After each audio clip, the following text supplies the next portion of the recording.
एक गांव में अमर नाम का मोची रहता था। वो उस गांव में अकेला मोची होने के कारण उस गांव के लोग उसके पास चप्पल और जूते सिलाने आते थे। वो चप्पल सिलाने के साथ साथ जूते पॉलिश भी करता था। कुछ दिनों के बाद उसमें लालच बढ़ गया। अमर अब एक कैंची लेकर मंदिर के बाहर रखे हुए चप्पलों को काटने लगा। भक्त मंदिर के बाहर आने के बाद सबकी कटी हुई चप्पल देखकर आश्चर्यचकित हो जाते थे। वे लोग अपनी अपनी चप्पल लेकर अमर के पास सिलाने जाया करते थे। इससे अमर का चप्पलें सिलाने का काम अच्छी तरह से चल रहा था। एक दिन एक आदमी अमर से आकर बोला, अरे भाई, ये कुछ अजीब सा लग रहा है। कोई चोर है जो मंदिर के बाहर की सारी चप्पलों को बीचों बीच काटता है। मगर चोर होता तो चप्पलें चुराता, ना कि काटता। ये सब बंदरों का काम है साहब। आजकल बंदरों के दांतों में खुजली होने के कारण वे सभी चप्पलों को काट रहे हैं। अमर ऐसे ही घरों के बाहर रखे जूतों पर स्याही और कलर छिड़कता था। कभी कभी तो ऑफिस के बाहर रखे जूतों पर भी अमर कलर छिड़कता था। इसी वजह से सभी लोग अमर के पास अपने जूते पॉलिश करने के लिए आते थे। एक बार एक आदमी अमर के पास आता है। इस पूरे हफ्ते में मैंने 3 बार अपना जूता पॉलिश किया है। पता नहीं मेरे जूते पर कौन स्याही और कलर छिड़क रहा है। ऐसा कैसे हो रहा है भाई? साहब, ये काम इन गांव के शैतान बच्चों का है साहब। ये बच्चे कुछ अलग ही गेम खेलते हैं और दिन भर लोगों को परेशान करते रहते हैं। एक दिन तो इन शैतान बच्चों ने मेरे चप्पल पर बबल गम लगा दिया था। 2 दिन तक मेरा पैर चप्पल से चिपका रहा। ये टीवी और इंटरनेट ने तो बच्चों को बहुत बिगाड़ दिया है साहब। अब अमर बहुत पैसे कमाने लगा। एक दिन उस गांव में मुन्ना भाई नाम के चोर को पुलिस अफसर ने पकड़ लिया। सच सच बता कि मंदिर का खजाना कहाँ रखा है। बताता है या मार खाएगा? बोल। सर, आपको तो मालूम है ना, मैंने चोरी का काम छोड़ दिया है। मेरा उस मंदिर के खजाने से कोई लेना देना नहीं है। आप मेरे घर की तलाशी ले सकते हो, आपको कुछ नहीं मिलेगा सर। हाँ, तू इतना शातिर चोर है तो मंदिर का खजाना तेरे घर पे क्यों छुपाएगा? पागल समझा है क्या मुझे? तूने तो वो खजाना कहीं और छुपाया होगा। मगर मेरे पास तेरे खिलाफ कोई सबूत नहीं है, इसलिए तुझे छोड़ रहा हूँ। मगर ध्यान रहे, मेरा पूरा ध्यान तेरे ऊपर ही है और ये गांव छोड़ के तू कहीं नहीं जा सकता। वैसे भी मैंने तुम्हारा नार्को टेस्ट करने का सरकार से परमिशन ले लिया है। तुझसे सच तो मैं कैसे भी उगलवा के ही रहूंगा। मुन्ना भाई घर आता है और अपने चेले से बोलता है, अरे वो अफसर मेरे पीछे हाथ धो के पड़ा है। वो नार्को टेस्ट के बारे में बोल रहा था। अगर वो टेस्ट किया तो उसमें मैं सच बोल दूंगा। क्या करूं? आप टेंशन मत लो बॉस, मेरे पास मेमोरी लॉस का टैबलेट है। अगर आप वो खा लेंगे तो आपको कुछ भी याद नहीं रहेगा और नार्को टेस्ट में कुछ भी नहीं आएगा। मगर ये टैबलेट खाने से पहले आपको उस खजाने तक कैसे जाना है उसका एक मैप बना लीजिए, जिससे याददाश्त जाने के बाद आप खजाने तक का रास्ता मैप से पता कर पाएंगे और हम खजाने तक पहुंच जाएंगे। हाँ, ये तो बहुत अच्छी आइडिया है। मुन्ना भाई खजाने तक जाने वाले रास्ते का मैप बना लेता है और वो मैप लेकर अमर के पास आता है। अरे अमर, ये कागज मेरे जूतों में रख के सिला दे। ये आदमी जूते में कागज सिलाने क्यों बोल रहा है? कुछ तो गड़बड़ है। अमर उस जूते का नीचे का भाग निकाल के उसमें कागज डाल के सिल देता है और सोचता है, क्या होगा उस कागज में? ये सोचकर अमर उसके जूतों जैसे ही जूते लेकर उसके घर जाता है और उसके जूते बदल देता है। ये सब दूर से पुलिस अफसर देखते हैं। ये कौन है जो जूतों की अदला बदली कर रहा है? कुछ तो गड़बड़ है। अमर वो जूते लेकर अपने दुकान आता है। ये सब पेड़ के पीछे छुपकर पुलिस अफसर देख रहा था। अमर ने जूता काट कर उसमें से एक कागज निकाला और देखने लगा। ये क्या है?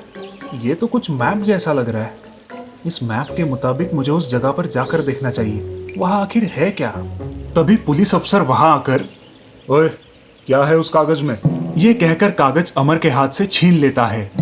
ओहो, ये तो मंदिर के खजाने का मैप है। यानी कि तुम और मुन्ना भाई मिले हुए हो। मैं मुन्ना भाई पर नजर रखते रहूं, ये उसे पता था और इसलिए उसने जूते में मैप छुपा दिया। और तुम जूतों की चोरी करके उस मैप की सहायता से खजाना लूटकर बेचना चाहते हो। बहुत अच्छा प्लान है तुम्हारा। तुमने मोची बन के अच्छा नाटक किया है। अब तुम्हें बताता हूँ चोरी क्या होती है। चलो पुलिस स्टेशन। ये कह के अमर को और मुन्ना भाई को पुलिस अफसर जेल में डाल देता है। अरे बेवकूफ, मेरा अच्छा बना बनाया प्लान बिगाड़ दिया तूने। तो दोस्तों, इस कहानी से हमें ये सीख मिलती है कि लालच बुरी बला है। राम ने अपने पिताजी के गुजर जाने के बाद उनकी चाय की टपरी का धंधा संभाला था। आसपास के कॉर्पोरेट ऑफिस के बहुत सारे लोग वहां नियमित चाय पीने आते। राम के पिताजी की तरह उसके हाथ की चाय भी उस एरिया में बहुत फेमस थी। लीजिए साहब, आपकी कम शक्कर वाली चाय। शुक्रिया दोस्त, चाय बहुत बढ़िया है। एकदम आपके पिताजी के हाथों की टेस्ट है जी। Thank you. उन्हीं की बड़ी इच्छा थी कि मैं ये चाय का धंधा संभालूं। पढ़ाई में दिमाग काम नहीं करता था तो सोचा घर का ही धंधा कर लूं। बिल्कुल सही निर्णय लिया है तुमने। गुड। दिन बीतते गए। राम का धंधा अच्छा चल रहा था, लेकिन जैसे ही राम की शादी हो गई उसे अपनी आमदनी कम पड़ने लगी। अरे भाग्यवान, आज फिर से तुमने शॉपिंग की? जी हाँ, हमारे पास इस कलर की साड़ी नहीं थी। बहुत प्यारा कलर है ना, हमें ये साड़ी चाहिए। क्या कीमत है इसकी? जी एकदम कम, सिर्फ 2000। साड़ी की कीमत सुनते ही राम को पसीने छूटते हैं, लेकिन अपनी प्रिय पत्नी को वो नाराज नहीं कर पाता। हाँ, रख लो, शाम को पैसे देता हूँ। राम की पत्नी खुश हो जाती है। सच? अब बहुत अच्छे है जी। मुझे आपको कुछ बताना है, आप बाबा बनने वाले हैं। ये खुशखबर सुनकर राम फूले नहीं समाता। ओ सच? मैं बाबा बनने वाला हूँ? राम अपनी आमदनी को लेकर ज्यादा गंभीर हो जाता है। इस चाय के धंधे से अब गुजारा नहीं होगा। महंगाई इतनी बढ़ रही है और अब खर्चे भी बढ़ेंगे। एक दिन चाय की टपरी पे राम कुछ सोच में डूबा था। तभी चाय पत्ती बेचने वाला सेल्समैन प्रवीण वहाँ आता है, जो अब राम का अच्छा दोस्त भी है। क्या हुआ राम, इतना टेंशन में क्यों दिख रहे हो? कुछ नहीं यार, सोच रहा था इस महंगाई में कैसे घर गृहस्थी चलाए। चाय का रेट बढ़ाओ तो कस्टमर टूट जाएंगे और दूसरी तरफ शक्कर, दूध और चाय पत्ती के दाम दुगने हो रहे हैं। प्रवीण राम की समस्या समझ जाता है और उसे एक सुझाव देता है। तुम एक काम करो, क्या वही चाय पत्ती 2 बार इस्तेमाल करो। प्रवीण की बात सुन के राम चौंक जाता है। नहीं नहीं यार, ये तो गलत है। किसी को पता चला तो मेरे बाबूजी का नाम खराब हो जाएगा। ये कलयुग है राम, यहाँ पैसा ही सब कुछ है और उसे कमाने के लिए ऐसे पैंतरे आजमाने पड़ते हैं। दूसरे दिन राम ने प्रवीण की सलाह के अनुसार चाय को छानने के बाद छलनी में बची हुई चाय पत्ती को धूप में सुखा लिया और उस पर ब्राउन कलर का पोस्टर कलर छिड़क दिया। सूखने के बाद उस कलर वाली चाय पत्ती को फिर से चाय बनाने के लिए इस्तेमाल किया। अरे वाह, प्रवीण की तरकीब तो एक नंबर है। पैसे भी बच रहे हैं और किसी को पता भी नहीं चल रहा। कस्टमर रोज की तरह आ रहे थे, लेकिन किसी को राम पे शक नहीं हुआ। बढ़ती हुई आमदनी देख राम की पत्नी बहुत खुश थी। लगता है आजकल आपका धंधा खूब चल रहा है। हाँ हाँ, भगवान की कृपा है। अच्छा है, अब हम हमारे बच्चे को इंग्लिश मीडियम में पढ़ाएंगे, उसे बड़ा अफसर बनाएंगे। राम इस्तेमाल की हुई चाय पत्ती सुखा के उस पे कलर चढ़ाने का काम बखूबी कर रहा था। और एक दिन साहब, यही है वो आदमी जो हर दूसरे दिन मेरे दुकान से ब्राउन कलर लेके जाता है। क्यों भाई, क्या मांजरा है? क्या करते हो इतने कलर का? पुलिस को देख राम के पसीने छूट जाते हैं। पुलिस राम के ठेले की तलाशी लेती है और उन्हें वहाँ सूखी चाय पत्ती और ब्राउन कलर की बॉटल्स मिलती है। अच्छा, तो तुम यूज्ड की हुई चाय पत्ती को कलर देके फिर से इस्तेमाल करते हो। मुझे माफ कर दीजिए साहब, ज्यादा पैसे कमाने की लालच ने मुझे अंधा कर दिया था। लेकिन तुम्हारी इस गलती की सजा कितने सारे मासूम लोगों को मिलती है ये तुम्हें नहीं पता। चलो जेल की हवा खाओ। इस प्रकार लालच की वजह से राम ने अपने और अपने साथ साथ अपने पिताजी की प्रतिष्ठा भी मिट्टी में मिला दी। केशवपुर नाम के गांव में राघव नाम का एक दर्जी रहा करता था। उस गांव में वो अकेला ही दर्जी होने के कारण सभी लोग उसके पास ही कपड़े सिलाने के लिए आते थे। राघव का व्यापार अच्छी तरह से चल रहा था। उसे दारू पीने की लत होने के कारण कभी कभी वो कपड़े आड़े टेढ़े सिला देता था, लेकिन उसके अलावा कोई भी दर्जी ना होने के कारण लोग उसी से कपड़े सिलवाते थे। जब भी ग्राहक उसके पास कंप्लेंट लेकर आते तो राघव हमेशा उन्हें टाल देता। एक दिन शंकर नाम का आदमी एक टाइट सा कमीज पहनकर आया और राघव से, अरे राघव, ये कमीज कितना टाइट सिलाया है तुमने। अरे भाई, कमीज तो मैंने बराबर ही सिलवाया है। जब नाप लिया था तब तुम कितने पतले थे, अब देखो कितने मोटे हो गए हो। अब मैं इसका क्या करूं? मेरा टाइम वेस्ट मत करो, जाओ यहाँ से। शंकर वहाँ से चला जाता है। एक दिन और एक आदमी बहुत ही ढीला कमीज पहनकर राघव की दुकान पर आया और राघव से, राघव, तुमने मेरा कमीज देखो कितना ढीला सिलवाया है। अरे भाई, जब मैंने तुम्हारा नाप लिया था तो सही लिया था। अब तुम दुबले पतले हो गए हो तो इसमें मेरी क्या गलती। अब जाइए भाई साहब यहाँ से। राघव आने वाले हर ग्राहक को कुछ न कुछ कहा करता था। एक दिन गांव में एक औरत बैलगाड़ी पर अपनी सिलाई मशीन और कुछ सामान लेकर आई। उसके साथ एक छोटा बच्चा भी था। वो औरत गांव में आकर राघव के पास जाती है और राघव से, भैया मेरा नाम राधा है। मेरे पति एक दर्जी थे। उनसे मैंने सिलाई का काम सीखा था। मेरे पति का कुछ दिनों पहले ही निधन हो गया है। बीमारी की वजह से हमें हमारी पूरी जायदाद बेचनी पड़ी। मैं काम की तलाश में यहाँ आई हूँ। मुझे सिलाई का काम आता है और मैं भी आप ही की तरह टेलरिंग का काम शुरू करना चाहती हूँ। मैं नहीं चाहती कि मेरी वजह से आपका कोई नुकसान हो। आप मुझे काम पर रख लीजिए। आप जितनी भी चाहे उतनी तनख्वाह मुझे दे सकते हैं। ना मत कहिए। अरे बहन जी, आप मुझे बता रही हो या धमका रही हो? आपको काम पर रखने की मुझे कोई जरूरत नहीं है। तुम्हें दुकान खोलना है तो खोल लो, मगर याद रखना, औरत के पास कोई कपड़े सिलवाने नहीं आता। कोई भी कैंची पकड़ लेता है और खुद को दर्जी समझने लगता है। राधा वहां से अपने बच्चे के साथ चली गई। उसी दिन से राधा ने एक पेड़ के नीचे ही अपना दर्जी का काम शुरू कर दिया। उसके पास शुरू में कोई गाँव वाला नहीं जाता था। ये देख राघव उस पर हंसता था। एक बार एक औरत उसे कपड़े सीने को दे गई। राधा ने उन कपड़ों को बहुत ही अच्छी तरीके से सिया। उस औरत ने कपड़े देख, तुमने ये कपड़े बहुत अच्छे सिए हैं। मैं अपने गली में सबको बताऊंगी तुम्हारे बारे में, ताकि सब तुम्हारे पास कपड़े सिलाने के लिए लाए। जी बहन, आपका बहुत बहुत शुक्रिया। उसके बाद कई औरतें राधा के पास कपड़े सिलाने के लिए आया करती थी। बाद में आदमी लोग भी उसके पास कपड़े सिलाने के लिए आया करते थे। एक दिन श्याम नाम का आदमी, राधा बहन, तुम एक स्त्री होकर भी कितने अच्छे आदमियों के कपड़े सिलाती हो। और एक वो राघव है, निठल्ला कहीं का।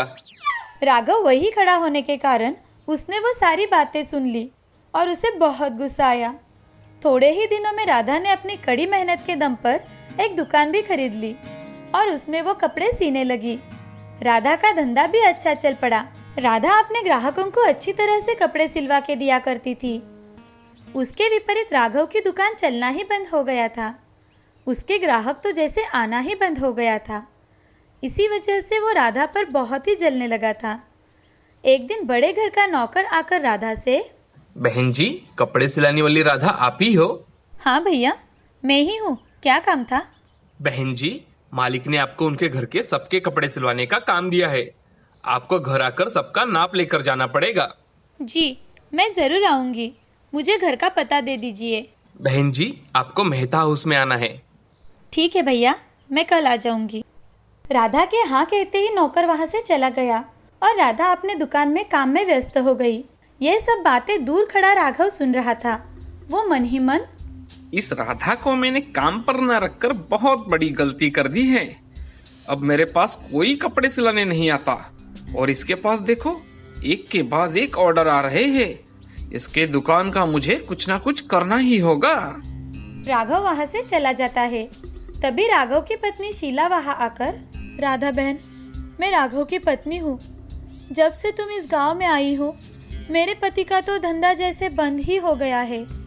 एक दिन भी हमारी अच्छे से कमाई नहीं हुई। मैंने उन्हें कहा था कि मैं उनके यहाँ काम करती हूँ, मगर उन्होंने साफ साफ मना कर दिया। उनसे गलती हो गई राधा बहन। तुम मेरी एक बात मानोगी? हाँ, बताओ ना। मेरे पास ये 50,000 रुपये बचे हैं। इसे लेकर तुम यहाँ से चली जाओ। मैं तुम्हारे हाथ जोड़ती हूँ। ऐसा कहकर शीला हाथ जोड़कर रोने लगी। शीला बहन, तुम हाथ मत जोड़ो। मैं ये पैसे लेना तो नहीं चाहती थी, मगर मेरी भी मजबूरी है। मैंने बहुत कठिनाइयों के बाद ये दुकान शुरू की है। अगर मुझे दूसरे गांव जाना है तो मुझे ये पैसे लेने ही होंगे, जिससे मैं दूसरे गांव जाकर अपनी खुद की दुकान शुरू कर पाऊँ। तुम चिंता मत करो, मैं आज ही ये गांव छोड़ के जाऊँगी। राधा ने शीला के हाथों में दुकान की चाबियाँ दे दी और राधा अपने बेटे के साथ दूसरे गांव चली जाती है। शीला और राधा के बीच की बात राघव को पता ना होने के कारण राघव रात के समय शराब के नशे में धुत राधा की दुकान के पास चला आता है। उसके हाथ में रॉकेल की कैन होती है। वो नशे की हालत में सारी दुकान पर रॉकेल छिड़क कर आग लगा देता है और मज़े से देखने लगता है। दुकान धू धू करके जलने लगा था। ये देख गांव वाले और शीला भी वहां पहुंच जाते हैं। आग की लपटें इतनी बढ़ चुकी थी कि पूरा दुकान तहस नहस हो गया था। हाय, लुट गई, बर्बाद हो गई। अरे मैंने बचाए हुए 50,000 रुपए से ये दुकान खरीद लिया था। और आपने ही इसे जला डाला। अब हम क्या करेंगे? शीला की सारी बातें सुनकर राघव दंग रह गया। जब उसे सारी बातें पता चली तो उसने अपना माथा पीट लिया। वहाँ खड़े सभी लोगों के समझ में आ गया था कि सारी करी धरी राघव की ही है। फिर लोगों ने राघव को पकड़कर खूब पीटा। इधर राधा दूसरे गांव जाकर कपड़े सिलाकर अपना जीवन अच्छी तरह से बिताने लगी थी। राधा ने एक नई उम्मीद के साथ अपना नया व्यवसाय शुरू किया और लालच के कारण राघव को अपनी दुकान गंवानी पड़ी। इस कहानी से हमें यह सीख मिलती है कि ईर्ष्या और लोभ करने के कारण हम हमेशा अपना ही नुकसान कर देते हैं। इसीलिए जिंदगी में कभी भी लालच नहीं करना चाहिए।